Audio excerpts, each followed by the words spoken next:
conjectures, theorems, proves and mathematical reasoning. तो figure A1.2 को देखो कि जो सामने है, the first circle has 1 point on it, ठीक है। सेकंड के पास 2 पॉइंट है, तीसरे के पास 3 पॉइंट है, और आगे चलता जा रहा है। तो line dividing the circle into mutually exclusive regions having no common portion, ठीक है। एक्सक्लूसिव क्या कहते हैं? म्यूचुअली एक्सक्लूसिव यानी एक दूसरे से एकदम ही अलग लोग। जैसे लोग को छोड़ो, जैसे छोटे से एग्जांपल दे तो ठंडा पानी गर्म पानी एक दूसरे से एकदम ही अलग है ना, तुम देखते ही पहचान लोगे कौन सा ठंडा पानी है। तो वैसा ही है कि जैसे 1 और 2 है, 1 और 2 सेकंड फिगर में दिख रहे हैं, ये एक दूसरे से एकदम ही डिफरेंट है। तो number of points, number of region इस तरह से है कि अगर 1 पॉइंट होगा तो 1 रीजन होगा, 2 पॉइंट में 2 रीजन, 3 में 4, 4 में 8, ठीक है, ऐसे चलता है। तो some of you may have come up with a formula predicting the number of regions given the number of points, है ना। तो तुम्हें प्रेडिक्ट करना होगा कि तुम्हें पॉइंट्स दे रखे हैं, तुम्हें रीजन बताना है। तो क्लास 9th में आपको रिमेंबर होगा कि आपको पता होगा कि इसको क्या कहते हैं। Remember that this intelligent guess is called conjecture. Suppose your conjecture is that given n point on a circle, there are 2n minus 1 mutually exclusive regions, ठीक है। फॉर्मूला है ये, created by joining the point if they with all possible lines, है ना। तो अगर तुम्हारे पास मैं बोलूँगा n पॉइंट्स दे रखे हैं, तो फिर 2n-1 जो होंगे वो म्यूचुअली एक्सक्लूसिव पोर्शंस होंगे, ठीक है। This seems an extremely sensible guess, and one can check that if n equal to 5 we do get 16 regions. तो n 5 से 16 regions कैसे आया? 2n-1 है ना, तो 5-1 क्या होता है? 4। तो 2 raised to power 4 होता है 16।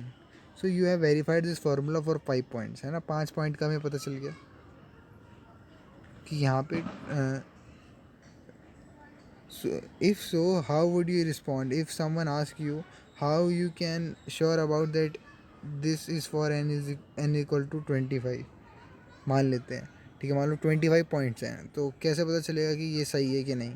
तो to deal with such question you would need a proof which show beyond doubt that this result is true, और उसका counter example shows that this result fail for some n. Actually, if you are patient and try out for 6, you will find that there are 31 regions. For 7 there are 57 regions. तो 6 के लिए 31 reason है, ना कि 32, है ना। मगर एक गेस मिल जाता है कि देखो 32 में कैसे बोल रहा हूँ, 2 raised to power 6-1 क्या होगा? 2 raised to power 5, और 2 raised to power 5 होता है 32, तो 31 होते हैं 6 के लिए, 7 के लिए 57 होते हैं, होने 64 चाहिए थे, है ना। तो मतलब फॉर्मूला बताता है, इंटेलिजेंट गेस बताता है कि इसके आसपास होंगे। तो this demonstration regions, so n⁻6 is the counter example of the conjecture above, है ना, यानी ऊपर वाली चीज़ गलत हो गई n⁻6 के केस में। This demonstration the power of counter example के पावर बताता है। एक भी आंसर गलत तो फिर disprove a statement, it is enough to come up with a single counter example, ठीक है। एक आदमी को गलत ठहराने के लिए एक सबूत काफ़ी है, ठीक है। मैथ्स में एक सबूत काफ़ी होता है एक स्टेटमेंट को गलत कहने के लिए, ठीक है। Valid proof you may have, जैसे तुम सरकारी देखते हो तो तुम्हें सिर्फ आधार कार्ड नहीं, तुम्हें पैन कार्ड, ये राशन कार्ड, ये सब देना पड़ता है, तब जाके घर के कागज़ ये सब, है ना, बिजली का बिल। मगर यहाँ पे एक ही प्रूफ काफ़ी है। You may have noticed that we insist on a proof regarding the number of regions is in spite of verifying the result for 1 2 3 4 and 5। मान लेते एक और एग्जांपल देखते हैं। आपको पता है कि 1 से लेके n तक का सम कितना होता है? n+1/2। To establish it's validity, है ना, ये हमने चैप्टर 5 में पढ़ा था अर्थमेटिक प्रोग्रेशन में। It is not enough to verify the result for, हमें ऐसा नहीं करना पड़ेगा कि चलो एक बार 1 2 3 के साथ करके देख लेते हैं, हाँ ठीक हो रहा है कि नहीं हो रहा। Because there may be some n for which, जिसके लिए ऐसा भी हो सकता है कि मान लो तुम ये वाला n+1/2 जो है वो 1 लाख के लिए गलत आ रहा हो, तो हम 1 लाख तक पहुंचने में कितना टाइम लगा देंगे, है ना। वैसे तो जर्नली हम जो भी लगाएंगे सब सही आएगा, स्टिल हमें पता नहीं है, क्या पता एक पॉइंट ऐसा हो जहाँ पे गलत हो रहा हो, है ना. What we need to prove which establish the truth beyond doubt, है ना. तो हमें एक प्रूव करना पड़ेगा जो कोई बिना शक के कह सके कि हाँ ऐसा कोई है, हो ही नहीं सकता. तो you shall learn a proof for the same in higher class, ठीक है. डेफिनेटली उसको कहते हैं principle of mathematical induction. Class 11th में देखने वाले हैं हम इस चीज़ को, और 12th में भी कंटिन्यू करेंगे, ठीक है. फ़िलहाल के लिए अभी उसको स्किप करते हैं. Now consider figure this A1.3, है ना. तो यहाँ पे पी क्यू और पी आर जो है वो टेंजेंट हैं पी पॉइंट से. तो आपको पता है कि पी क्यू पी आर के बराबर होगा, थ्योरम 10.2 कहती है. You were not satisfied by only drawing several such figures, measuring the length and verifying your self that the result was true in each case, ठीक है. Do you remember what did the proof consist of, है ना. तो बोल रहे हैं कि मान लो तुम सेटिस्फाइड नहीं है, तुमने बोला कि हाँ ठीक है हो रहा है, मगर मैं कितनी फ़िगर बनाऊँगा, कितनी अलग अलग फ़िगर बनाऊँगा, है ना. So it consists of a sequence of statement called valid argument. Each following from the earlier statement proof, है ना. तो जब भी किसी चीज़ को हम कहते हैं कि ऐसा होता है, तो आर्ग्यूमेंट्स होते हैं उसके, उसको लेने का कारण होता है प्रूफ, है ना, जो कि नोन रिजल्ट्स होते हैं. और वो कहाँ से आते हैं, वो एक्सियोम से आते हैं, और एक्सियोम जो है वो डिफाइन नहीं होते हैं, है ना. तो एक्सियोम से थ्योरम बनती है, मतलब वो एंड पॉइंट होते हैं. And you concluded that proof बताते हैं कि पी क्यू बराबर है पी आर के. The statement is want to prove, है ना. तो ये तो था proof construction. We begin by using the so called direct and डिड्यूसिव मेथड ऑफ प्रूफ, है ना, डिडक्टिव मेथड, ठीक है. तो डिडक्टिव और डायरेक्ट मेथड हमने प्रूव करने का देखा. Each is based on previous statement, ठीक है. तो एक चीज़ को प्रूव करने के लिए पीछे जाना पड़ेगा. If each statement is logically correct और it leads to a logical correct conclusion, ठीक है. तो हर एक स्टेटमेंट होनी चाहिए. एग्जाम्पल 10 देखते हैं, ज़्यादा क्लियर होगा. The sum of two rational numbers is a rational number. दो रैशनल नंबर का सम रैशनल नंबर होगा. चेक करते हैं. सीरियल नंबर 1 कह रहे हैं कि let x and y be the rational number, ठीक है. एनालाइज करते हैं, ठीक है. ये ऐसे कर रहे तरीका बता रहा हूँ आपको कि हर स्टेटमेंट जो है वो अपना आप में उसको एनालाइज करा गया है. Since the result is about rational number, हम एक्स और वाई से स्टार्ट कर सकते हैं. आगे बढ़ते हैं. तो let x is equal to m by n, n जो है वो ज़ीरो नहीं है, y equal to p by q, क्योंकि रैशनल नंबर की डेफिनेशन है ये कि p by q m by n की फॉर्म में हो सकता है. तो एक्स प्लस वाई क्या होगा, m q plus n p by n q, है ना. सिंपली हमने एलसीएम लिया. तो ये तो क्या होता है, result talks about the sum of rational. तो रैशनल नंबर का सम क्या आया, तो using the property of integer we see that m p plus n m q plus n p and n q are integers. सारे integer हैं, है ना. Since N भी ज़ीरो नहीं है, क्यू भी ज़ीरो नहीं है, तो एन क्यू भी ज़ीरो नहीं होगा. सारे ये भी इंटीजर की प्रॉपर्टी है. तो फाइनली हमें क्या पता चला कि एक्स प्लस वाई जो है वो भी एक रैशनल नंबर है, using the definition of rational number, ठीक है. रिमार्क क्या है, note that each statement is a prove above is based on the previous establish factor, है ना. जो पीछे लिया गया था, जो फैक्टर प्रीवियसली डिफाइन हो रखे हैं, उसके उसी का प्रूव होता है. एग्जाम्पल 11 भी कुछ ऐसा ही है कि every prime number greater than 3 is of the form 6k+1. अच्छा ये देखो, ये ऐसे ही होता है PMI में जब पढ़ाते हैं ऐसे ही करते हैं कि हर प्राइम नंबर जो 3 से बड़ा है वो 6k+1 और 6k+5 के फॉर्म में होगा, जहाँ पे k एक इंटीजर होगा. तो मान लेते हैं p जो है वो 3 से बड़ा है, तो dividing p by 6 we find that p can be divided from. अच्छा क्या बोल रहे हैं यहाँ पे, एक चीज़ तो समझ में आती है कि एवरी जो भी प्राइम नंबर होगा ना 3 से बड़ा, वो 6k+1 और 6k+5 होगा. ये क्वेश्चन कह रहा है. अब 6k+1 का कुछ समझ में आ रहा है, जैसे हम बोलते हैं ना A is equals to B Q plus R. कहाँ पढ़ा था ये हमने, पहले चैप्टर में, है ना. तो A is equals to B Q plus R था. तो इसमें क्यू क्या था, क्वेश्चन था, और बी क्या था, डिवाइज़र था, है ना.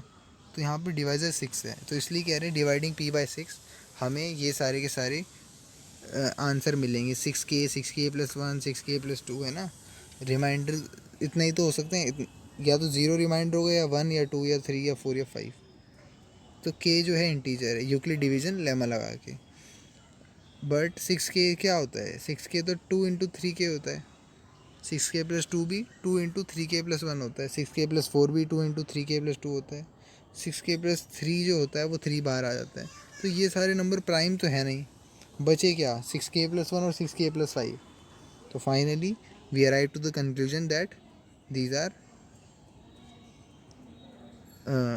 any prime number greater than 3 can be represented in the form of 6k+1, 6k+5। तो इसको कहते हैं, इस मेथड को कहते हैं we are arrived at a conclusion by eliminating different option, है ना। तो प्रूव बाय एग्जॉशन कहते हैं इसको, ठीक है। प्रूव बाय एग्जॉशन यानी बेकार, मतलब जो चीज़ें हो नहीं बेकार नहीं, जो चीज़ें पॉसिबल नहीं है उन चीज़ों को सेपरेट आउट करते गए, फाइनली हमें एंड प्रोडक्ट जो मिला वो हमारा आंसर आया, ठीक है। Prove by exhaustion. Theorem A1.1 कहती है कन्वर्स ऑफ पाइथागोरस थ्योरम। तो अगर एक ट्रायंगल जो है, if in a triangle the square of length of one side जो है वो बाकी दो सम के सम ऑफ स्क्वायर के बराबर होता है, उल्टा बोल दिया क्या, square of other two sides sum, हाँ सम ऑफ स्क्वायर, ठीक बोला। Then the angle opposite to the first side is right angle triangle. इस चीज़ को प्रूव कर सकते हो।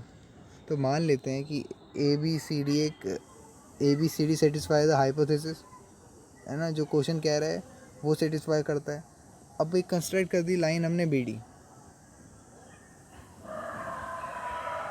और ज्वाइन कर दिया ए से डी को, तो एक ऐसा ट्रायंगल बन गया।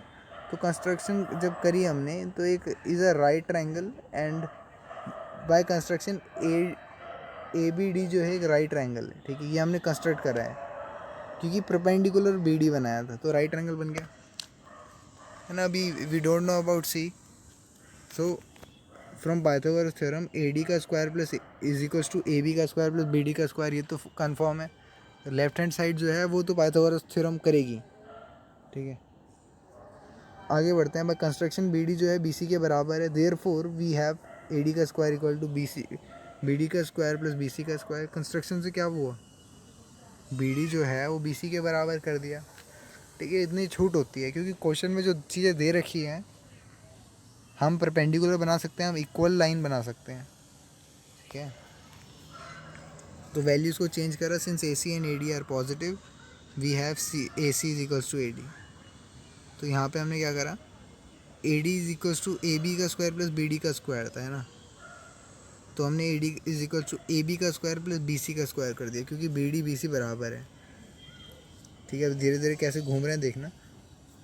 Therefore A C is equals to A D square, A C is equals to A B का स्क्वायर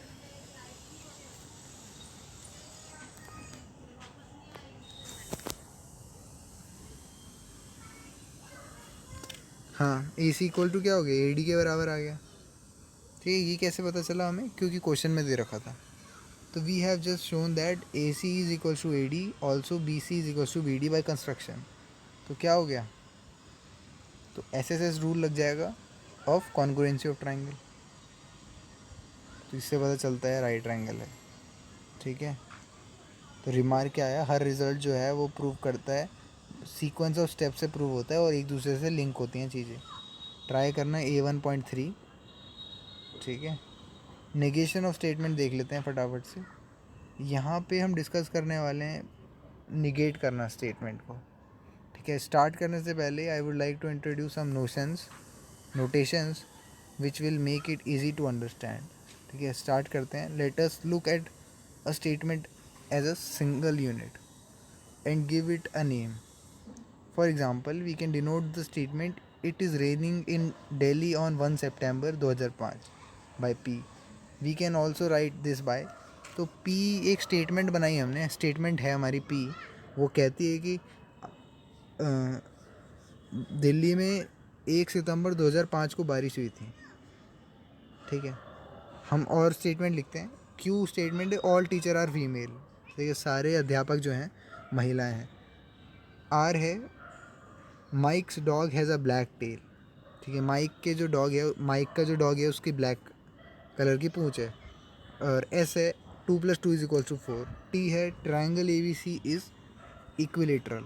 ठीक है, ये सारी जो है हमारी स्टेटमेंट हैं. अभी बता रहे हैं हो क्या रहा है, जस्ट हमने रैंडम स्टेटमेंट ले लिया है. The notation now help us to discuss properties of statement and also to see how we can combine them. तो हम यहाँ पे प्रॉपर्टीज़ को देखेंगे और कंबाइन करना भी देखेंगे. In the beginning we will be working what we call simple statement. ठीक है, उसके बाद कंपाउंड में मूव करते हैं. पहले सिंपल देख लो. तो एक ये टेबल देखो, यहाँ से हमें एक कंक्लूजन मिलता है कि एक ओरिजिनल स्टेटमेंट है और एक नेगेशन स्टेटमेंट है. ठीक है, टिल्ट साइन आगे आ जाता है. ठीक है, अभी आते हैं इसमें, इसको नेगेशन कहते हैं. तो ओरिजिनल स्टेटमेंट थी कि it rained in Delhi on 1 September 2005. और न्यू स्टेटमेंट जो है, it is false that it rained in Delhi on 1 September 2005. ठीक है, तो गलत ठहरा दिया ना, सारी टीचर फीमेल हैं. It is false that all teacher are female. Mike's dog has black tail. It is false that, it is false that, it is false that, हर जगह लगा दिया. तो each new statement in the table is a negation of the corresponding old statement. ठीक है, ये बढ़िया तरीका नहीं है, मगर स्टिल ये चीज़ समझ में आती है कि ये नेगेशन है. तो जो टिल्ट साइन है or negation of the statement कहेंगे PQRS T रिस्पेक्टिवली, है ना. उसको हम बोलेंगे कैसे, नॉट पी बोलना, टिल्ट पी मत बोलना. ठीक है, नॉट पी बोलते हैं. जैसे बोलता हूँ पी जो है आई एम गुड बॉय, तो it is not true that I am good boy, ये होगा नॉट पी. ठीक है, छोटे से एग्जांपल दिया मैंने, जैसे ही कह रहे हैं. तो however we need to be careful while doing that. You might think that one can obtain the negation of a statement by simply interesting not word in the given suitive. ठीक है, ध्यान देना, ऐसा नहीं होता हर बार कि बस नॉट लगा दो तो होगी negation. While the work in the case P, that difficulty come when the statement that begins with all. ठीक है, दिक्कत होती है जब all की बात आती है. एक स्टेटमेंट मान लो all teacher are female. तो we said the negation of this statement, it is false that all teachers are female. So this is the statement same as the statement there are some teachers who are male, है ना. कोई देखो, अगर बोल रहे हैं हर teacher जो है वो फीमेल है और उसको हम नॉट कर रहे हैं, उसका नेगेशन कर रहे हैं कि it is false that all teacher are female, तो इसका मतलब क्या है, कुछ टीचर मेल है. तो now let us see what happen if we simply insert not in Q. तो all teacher are not female, or we can obtain the statement not all teacher are female. So the first statement can confuse people, है ना. तो it could imply, if we lay emphasis on the word all, that all teacher are male. This is certain not the negation of Q. ध्यान देना, है ना. हम ऐसे भी देखो, Q का तुम ऐसे भी सोच सकते थे कि all teacher are female का negation जो होगा all teacher are male हो जाएगा. ठीक है, नहीं होगा, ये ध्यान देना इस चीज़ का. ठीक है, this is certainly not that the negation of q. However the second statement give the meaning not q that there is at least one teacher who is not female. So be careful while writing the negation of statement जो all से शुरू होती हैं. ठीक है, so how we decide that we have the correct negation. We use the following criteria. क्या लेंगे, let p be a statement and not p be its negation. तो नॉट पी जो होगी फॉल्स होगी whenever p is true and not p is true whenever p is false. तो negation मतलब हमेशा negative नहीं होता. कभी कभार नेगेटिव बात का नेगेटिव भी पॉजिटिव बन सकता है ना. जैसे मैंने बोला I am a bad boy, तो I am a good boy जो हो सकता है वो पॉजिटिव आ सकता है ना. तो हमें ट्रू का फॉल्स करना है, फॉल्स का ट्रू करना है. For example, if it is true that Mike का डॉग जो है वो ब्लैक टेल है उसके पास, then it is false that Mike's dog does not have a black tail. So if Mike's dog has a black tail, then it is true that dog does not have a black tail. तो इसका true false का game है. ठीक है, ऐसे ही negation of statement, जैसे 2+2=4 है, उसका नेगेशन हो जाएगा 2+2 not equal to 4. Triangle ABCD एक इक्विलेटरल है, तो इसका नेगेशन हो जाएगा नॉट इक्विलेटरल. तो नेगेशन क्या होता है सोचो. For any statement P, negation P is P. ठीक है, यानी नेगेटिव बात का नेगेटिव कर देना पॉजिटिव हो जाता है.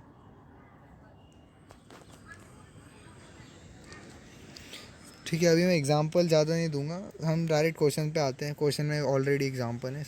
एग्जांपल 12 देखो. State the negation of the following statement कि Mike dog does not have a black tail. तो it is false that Mike's dog does not have a black tail, that is Mike's dog has a black tail. ठीक है, दो तरीके हैं. अगर तुम मान लो रट्टा लगाने वाले बच्चे हो तो तुम इट इज़ फॉल्स लगा दोगे आगे. मगर थोड़ा लॉजिकली सोचो. कह रहे हैं कि माइक जो है उसका जो डॉग है उसकी ब्लैक टेल है, तो इसका नेगेशन क्या होगा? माइक डॉग हैज़ अ, उसकी ब्लैक टेल नहीं है, तो इसका नेगेशन होगा उसकी ब्लैक टेल है. All irrational number are real number. तो it is false that all real irrational number are real number. Some at least one irrational number are not real number. One can also write not all irrational number are real number. ये चीज़ भी लिख सकते हैं. ठीक है, root to के बारे में क्या ख्याल है? Root two is irrational. It is false that root two is irrational या root two is not irrational. तरीका होता है लिखने का. सम रैशनल नंबर आर इंटीजर. कुछ रैशनल नंबर क्या होते हैं? इंटीजर होते हैं. It is false that some rational numbers are integer. No rational number is an integer. ठीक है, कोई रैशनल नंबर इंटीजर नहीं होता है. ये भी बोलने का तरीका है. सम हॉर्सेस आर नॉट ब्राउन. इसको हम ऐसे बोल सकते हैं ऑल हॉर्सेस आर ब्राउन. देखो समझो, बोल रहे हैं जैसे मैंने बोला कि not all teachers are male, तो ऑल टीचर्स आर मेल ये होगा.